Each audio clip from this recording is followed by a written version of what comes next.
Olá, tudo bem? Eu sou o professor Cícero, de redação, e hoje eu vou falar de um grupo de falácias chamado de falácias causais. Falácias são raciocínios que parecem corretos, mas têm alguma falha lógica que os torna inválidos.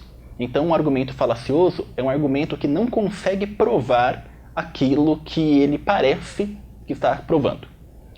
Falácias causais são um grupo muitíssimo importante. Isso porque há várias relações que são confundidas com relações de causalidade. As duas falácias causais mais conhecidas têm nomes em latim.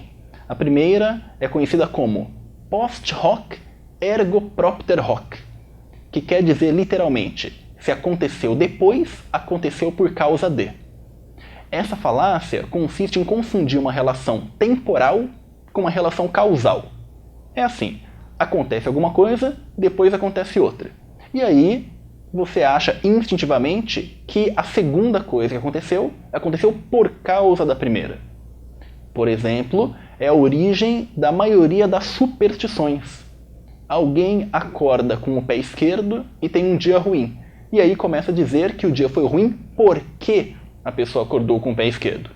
Ou então, na política, ela é muito comum também. Um governante costuma usar esse tipo de falácia em discursos, falando algo do tipo: depois que eu assumi, o país cresceu economicamente.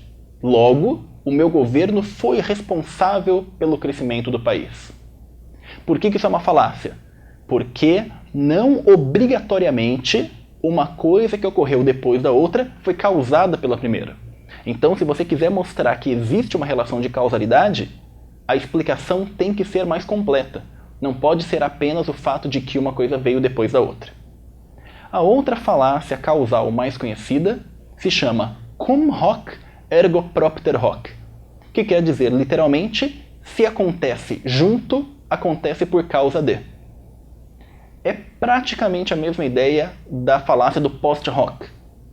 É o seguinte, quando dois eventos costumam acontecer concomitantemente, alguém sempre acredita que um deles causa o outro.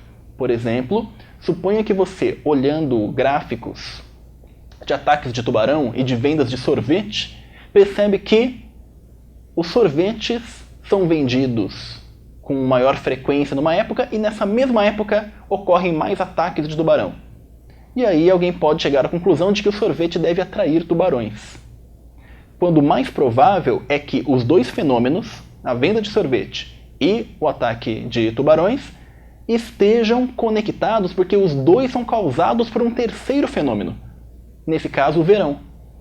Então, no verão, as pessoas tomam mais sorvete. No verão, as pessoas sofrem mais ataque de tubarão porque elas estão mais próximas do mar. Não quer dizer que o sorvete tem alguma coisa a ver com os tubarões. Esse exemplo, eu sei, foi um pouco radical, mas muita gente usa essa falácia em discussões até bastante sérias. Pessoas dizem coisas como, por exemplo, em tal país é usado tal sistema de governo, por exemplo, a monarquia. E esse país tem um PIB maior que o do Brasil. Logo, a monarquia é um sistema de governo melhor.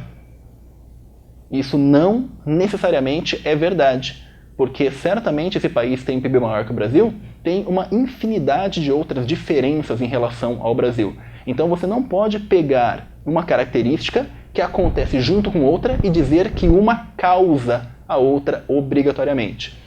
Se houver essa relação de causa e consequência, você tem que explicar exatamente por que um fenômeno causou o outro.